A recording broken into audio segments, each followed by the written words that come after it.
పోలవరం పనులను వేగంగా పూర్తి చేస్తామని 2026 అక్టోబర్ నాటికి ప్రాజెక్టును పూర్తి చేయాలనే సంకల్పం పెట్టుకున్నట్లు ముఖ్యమంత్రి చంద్రబాబు నాయుడు ప్రకటించారు. అప్పటికల్లా పునరావాసం పూర్తి చేయాలని అధికారులను ఆదేశించారు.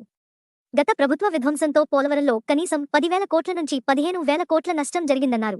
41.15 మీటర్ల ఎత్తుకు వైసీపీ హయాంలో అంగీకరించారని దీన్ని సరిదిద్దుతామని చెప్పారు.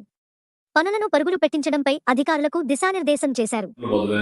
27 డిసెంబర్ అంటున్నారు, కుదరదు, ఇంకా ముందే చేయాలన్నా కనీసం 26 మే, జూన్, జూలై లోపల చేస్తే మనకు ఒక సీజన్ కలిసి వస్తుంది. నీళ్లు కూడా పెట్టుకోవడానికి అవకాశం ఉంటుంది. గ్రాడ్యువల్ గా పెట్టాల్సి వస్తుంది.